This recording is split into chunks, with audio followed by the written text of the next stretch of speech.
আজকে অধ্যায় 11 সুষম ঘনবস্তু গঠন বিষয়ক জ্যামিতিক ধারণা যে অধ্যায়টি রয়েছে তার সম্পর্কে একটু আলোচনা করব। এখান থেকে আমরা শিখতে পারবো বিভিন্ন ঘনক আকৃতি বস্তুর সম্পর্কে ধারণা। 122 থেকে 127 নম্বর পৃষ্ঠা পর্যন্ত সমাধান নিয়ে আলোচনা করছি। আমরা প্রথমে যে বস্তুটি নিয়ে আলোচনা করব সেটা হচ্ছে আয়তঘন বা সমকোণী চৌপলের উদাহরণ এবং তার বিভিন্ন ধার, তল এবং শীর্ষবিন্দু সম্পর্কে ধারণা নিব। এখানে একটা ছবি নিয়েছি ABCDEFGH। এই ছবিটি আমাদের এখান থেকে বলতে হবে কয়টি প্রান্ত রেখা আছে, কয়টি তল আছে, কয়টি শীর্ষবিন্দু আছে এবং তলের আকৃতি বা আকার কীরকম এই সম্পর্কে একটা ধারণা নিতে হবে এবং তার আকার দেখে আমাদের বিভিন্ন উদাহরণ, বাস্তবের উদাহরণগুলো তুলে ধরতে হবে। এখানে যে ছবিটা নিয়েছি সেখানে দেখো প্রতিটি সরল রেখা, এখানে প্রতিটি সরল রেখাকে আমরা কি বলবো? প্রান্ত রেখা বা ধার বলবো। তাহলে আমরা এখানে লিখব ধার বা প্রান্ত রেখা। এবার বলেছে প্রতিটি তল, দেখো প্রতিটি তল সমতল এবং আয়তকার। তাহলে এখানে আমরা লিখব সমতল বা আয়তকার।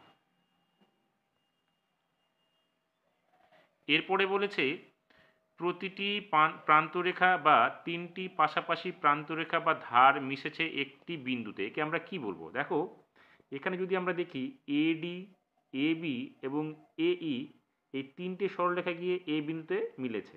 এরকম দেখো এখানে ই বিন্দুতে মিলেছে, এফ বিন্দুতে, জি বিন্দুতে, এইচ বিন্দুতে, সি বিন্দুতে, ডি বিন্দুতে। এই বিন্দুগুলোকে আমরা কি বলবো? এইগুলোকে বলবো আমরা শীর্ষবিন্দু। তাহলে এখানে আমরা লিখব শীর্ষ বিন্দু। এখন প্রশ্ন হচ্ছে এই প্রান্তরেখা বা সরলরেখা আমরা এখানে কটা পেলাম? দেখো আমরা গুণে যদি দেখি, দেখো উপরে 1 2 3 4, নিচেও ঠিক এইরকম 4টা হবে। তাহলে 4 আর 4 কটা হলো? 8টা। এদিকে একটা, এদিকে একটা, তাহলে 8 9 10, এই একটা বাহু এবং এই একটা বাহু, তাহলে কটা হলো? 12টা। তাহলে আমরা প্রান্তরেখা বা ধার সংখ্যা লিখব এখানে 12টি।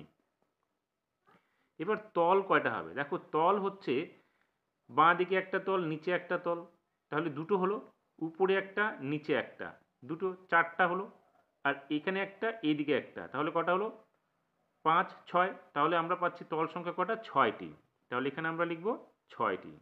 এবার শীর্ষবিন্দু কয়টা হবে? শীর্ষবিন্দু 1 2 3 4 5 6 7 8টি। তাহলে এখানে আমরা লিখব 8টি।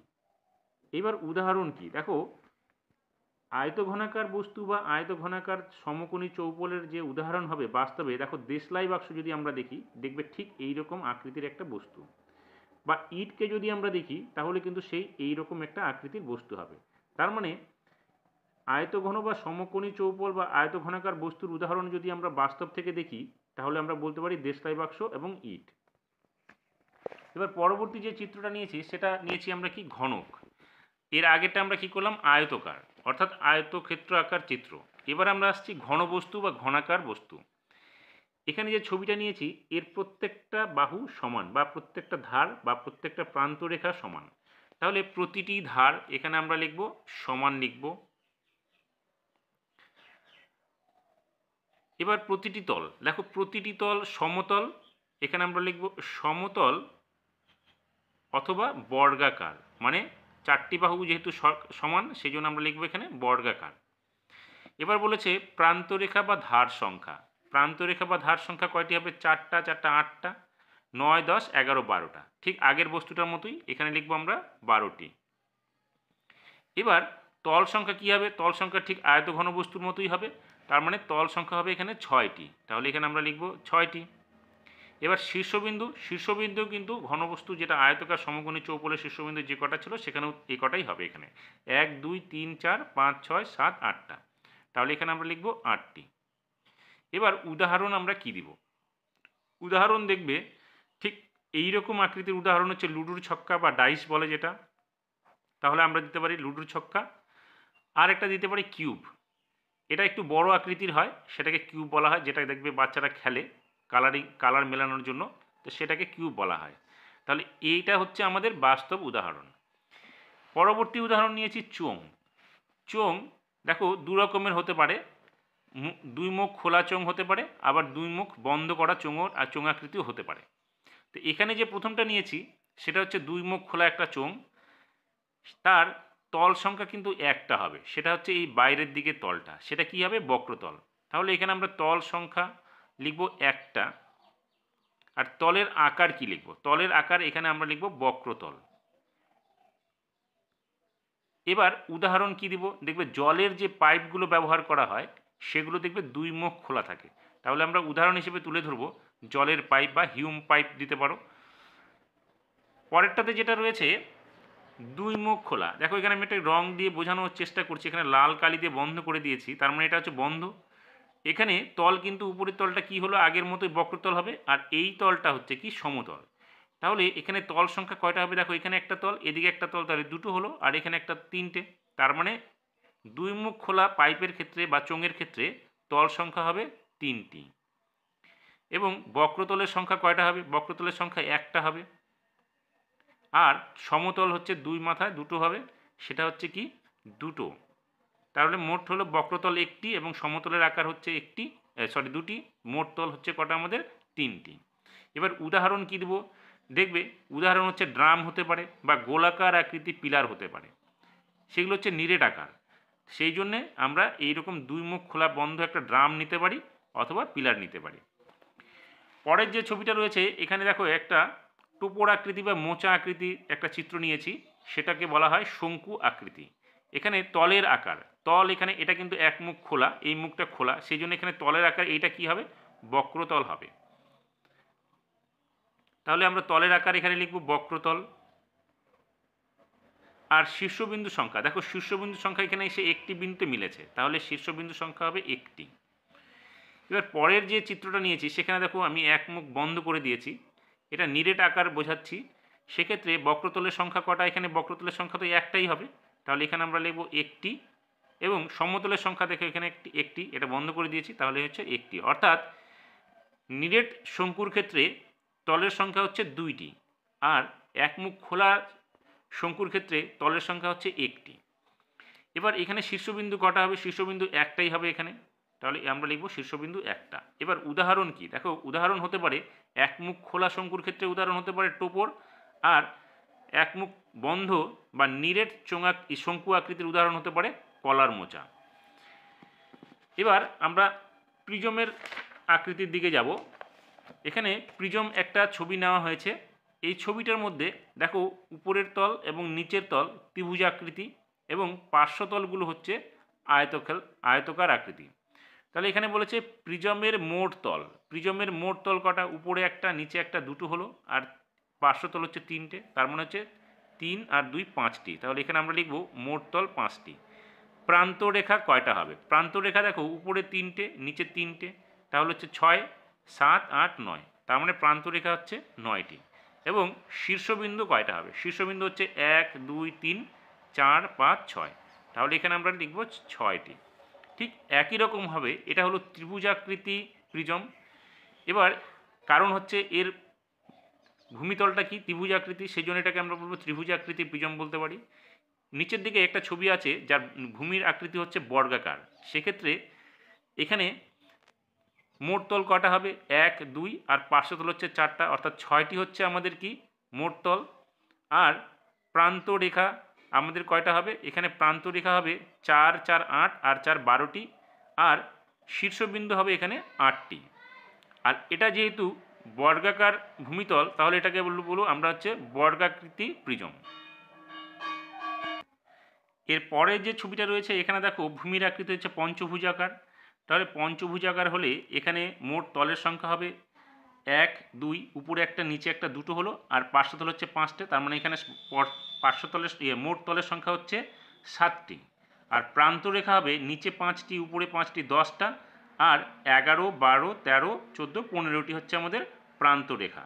আর শীর্ষবিন্দু কটা হবে, উপরে 5টা এবং নিচে 5টা, অর্থাৎ 10টা। তাহলে এখানে প্রিজমের ভূমি কি হবে, এখানে হবে পঞ্চভুজাকার, তাহলে এখানে আমরা লিখব পঞ্চভুজাকার। পরের ছবিটাতে দেখো এখানে ভূমিতল 6টা বাহু দিয়ে গঠিত, তাহলে 6টা বাহু দিয়ে যদি গঠিত হয় তাহলে উপরের তল নিচের তল দুটো আর পার্শ্বতল হচ্ছে 6টা, অর্থাৎ 8টি তল হবে এখানে মোট সংখ্যা। আর এখানে প্রান্তরেখা হবে কয়টা? প্রান্তরেখা উপরে 6টা আছে দেখো, নিচে 6টা, তাহলে 12টা, 13, 14, 15, 16, 17, 18। তার মানে এখানে প্রান্তরেখা হচ্ছে 18টা। আর শীর্ষবিন্দু কটা হবে? উপরের 6টা এবং নিচের 6টা, তাহলে কটা হচ্ছে? 12টা। এবার এটা কি আকৃতির? ভূমিটা, ভূমি হচ্ছে আমাদের ষষ্ঠভুজাকার, তাহলে এখানে আমরা লিখব ষষ্ঠভুজাকার, ষষ্ঠভুজাকার।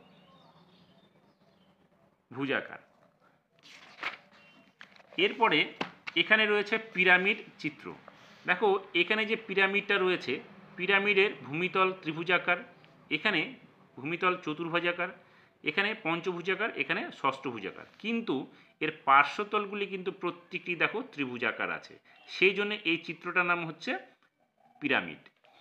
তাহলে এখানে দেখো লেখা আছে, আমি ও রশিদ অনেকগুলি ত্রিভুজাকার ক্ষেত্র কেটে ফেলেছি, আমরা দেখছি প্রিজমের পার্শ্বতলগুলি এখানে কি আছে? ত্রিভুজাকার রয়েছে, এই জন্য এর নাম দেওয়া হয়েছে পিরামিড। এখানে পিরামিডগুলো যে রয়েছে, পিরামিডগুলোর এখানে প্রথম পিরামিডের ভূমি ত্রিভুজাকার, সেই জন্য এটাকে আমরা লিখব ত্রিভুজাকার পিরামিড। চতুর্থ পিরামিডটা, দ্বিতীয় পিরামিডটার ভূমি হচ্ছে চতুর্ভুজ, সেই জন্য হচ্ছে চতুর্ভুজাকার পিরামিড। তৃতীয়টা যেটা রয়েছে সেটা হচ্ছে পঞ্চভুজাকার ভূমি, পঞ্চভুজ, সেই জন্য এটা হবে কি? পঞ্চভুজাকার পিরামিড। আর এটা হচ্ছে কি? ষষ্ঠভুজ, তাহলে এটা হচ্ছে ষষ্ঠভুজাকার পিরামিড। এবার কি বলেছে? অন্য পিরামিডের ভূমিগুলি, তার মানে ভূমিগুলো আমি নাম পেয়ে গেলাম। এবার এখানে একটা পিরামিড দিয়েছে, বলেছে এই পিরামিডের ভূমি একটি ত্রিভুজাকার ক্ষেত্র, পিরামিডের অপর নাম। যেহেতু এটা ত্রিভুজাকার, দেখো প্রত্যেকটা ত্রিভুজ, ভূমিতল ত্রিভুজ, পার্শ্বতলগুলি ত্রিভুজ, এটা আমরা লিখতে পারি চতুস্থলক, অথবা এটাকে আমরা লিখব চতুস্থলক অথবা ত্রিভুজাকার পিরামিড, ত্রিভুজাকার পিরামিড। এবার কি বলেছে? এই পিরামিডের মোট তল, দেখো পার্শ্বতল 3টা, ভূমির একটা, তাহলে পিরামিডের মোট তল হচ্ছে এখানে 4টি। প্রান্তরেখা, প্রান্তরেখা দেখো 1, 2, 3 আর নিচে 3, তার মানে 6টি হচ্ছে প্রান্তরেখা। আর শীর্ষবিন্দু কয়টি হবে? উপরে 1টা, 2, 3, 4টি, তাহলে এখানে হলো আমাদের শীর্ষবিন্দু 4টি। এবার এখানে দেখো চিত্র রয়েছে, একটা গোলাকার, একটা অর্ধগোলাকার। এটা গোলক আর এটার নাম হচ্ছে অর্ধগোলক। এইবার আমাদের বলেছে আমরা ফাঁপা বলটি গোলাকার না ঘনাকার পেলাম। ফাঁপা বলটি আমরা গোলাকার পেলাম, তাহলে এখানে আমরা লিখব গোলাকার। এবার বলছে যদি ফাঁপা অর্ধগোলকের বাইরের তলটা কি আছে? বাইরের তলটা তো দেখো সমতল নয়, এটা হচ্ছে বক্রতল, তাহলে আমরা এখানে লিখব বক্রতল। এবার নিচের যে ছবিটা রয়েছে সেখানে দেখো উপরের এটা কি? গোলক, আর এটার নাম কি হবে? অর্ধগোলক, তাহলে এখানে আমরা লিখব অর্ধগোলক। এখানে এই অর্ধগোলকের কয়টি তল আছে? দেখো অর্ধগোলকের ক্ষেত্রে আমরা কিন্তু নিরেট যেহেতু, তাহলে এখানে কিন্তু আমরা দুটো পাবো, একটা হচ্ছে বক্রতল পাবো, একটা হচ্ছে সমতল পাবো। তাহলে এখানে আমরা লিখব অর্ধগোলকের 2টি তল, একটি তল হচ্ছে বক্রতল আর একটি হচ্ছে কি? সমতল। তাহলে একটি তল আমরা এখানে লিখব বক্রতল আর একটা লিখব সমতল। এবার বলেছে ফাঁপা অর্ধগোলকের 2টি জিনিস হলো, দেখো ফাঁপা অর্ধগোলকের 2টি জিনিসের উদাহরণ দিতে পারো তোমরা, বাটি, কড়াই ইত্যাদি। আর নিরেট অর্ধগোলকের উদাহরণও ওগুলোই হতে পারে, যদি মানে এখানে তো ওই রকম কোনো পাওয়া যায় না, সেটা আমরা বাটি হিসেবেই ধরে নিতে পারি। এবার এখানে দেখো আয়তঘন বলেছে, আয়তঘনের ভূমির আকৃতি কী পাবো? যদি আমরা খাতায় রাখি তাহলে এটা আয়তকার চিত্র পাবো। আর ঘনবস্তুর চিত্রটাকে যদি আমরা খাতার মধ্যে রাখি সেক্ষেত্রে আমরা চিত্রটা, ভূমিটা কীরকম হবে? এটা বর্গাকার হবে, তাহলে এখানে আমরা লিখব বর্গাকার। এরপরেরটা রয়েছে দেখো চোঙ, চোঙটাকে যদি আমরা খাতার মধ্যে রাখি তাহলে গোল পাবো নিচের দিকে, অর্থাৎ এটা বৃত্তাকার চিত্র পাবো। আর এখানে শঙ্কুটাকে যদি আমরা এইভাবে খাড়া করে রাখি খাতার মধ্যে, তাহলে নিচের যে অংশটাকে যদি আমরা চিত্র অঙ্কন করি তাহলে কিন্তু আমরা এখানে বৃত্তাকার চিত্র পাবো, তাহলে এখানে ছবিটা হবে এরকম গোল, তার মানে হচ্ছে এটা কি? বৃত্তাকার। এখন কিছু এখানে ছবি দেওয়া আছে, এই ছবি অনুযায়ী আমাদের বলতে হবে যে তলগুলো কেমন। দেখো উপরের তলটা এটা একটা চোঙে আকৃতি, আর কিন্তু উপরের তলটা হচ্ছে কি? আমাদের সমতল, তাহলে এখানে আমরা লিখব সমতল। এটা কি? বক্রতল। এই এটা বইয়ের উপরের তলটা কি হবে? এটা সমতল হবে, তাহলে এখানে আমরা লিখব সমতল, যেহেতু এটা সমান। এখানে একটা ক্যারাম ধরে নাও, তাহলে ক্যারামের উপরের তলটা কী হবে? এটা হচ্ছে সমতল। এটা ফুটবল, ফুটবলের উপরিতলটা কী হয়? বক্রতল হয়, যেহেতু গোলক এটা, তাহলে এখানে আমরা লিখব বক্রতল। এটা জলের বোতল, জলের বোতলের যে উপরিতলটা সেটা কিন্তু বক্রতল, গোলাকার চোঙাকৃতি আকৃতি, সেই জন্য আমরা এখানে লিখব বক্রতল। টেবিল, টেবিলের উপরের তলটা সমতল, সেই জন্য আমরা এখানে লিখব সমতল, আয়তকার সমতল। এইভাবে আমাদেরকে বিভিন্ন ঘনবস্তুর আকৃতির উদাহরণ তুলে ধরতে হবে এবং আশা করি তোমরা বুঝতে পেরেছো বিভিন্ন ঘনবস্তু কীরকম হয় এবং তার তল সংখ্যা, শীর্ষবিন্দু সংখ্যা, প্রান্তরেখা কতগুলো হবে। ভালো লাগলে অবশ্যই লাইক, শেয়ার, কমেন্টস করবে এবং যারা নতুন তারা এই ধরনের সমাধান পেতে অবশ্যই চ্যানেলটিকে সাবস্ক্রাইব করবে এবং বেল আইকনে গিয়ে অল নোটিফিকেশান ক্লিক করবে, তাহলে পরবর্তী এই ধরনের সমাধানগুলো তোমরা অবশ্যই পেয়ে যাবে।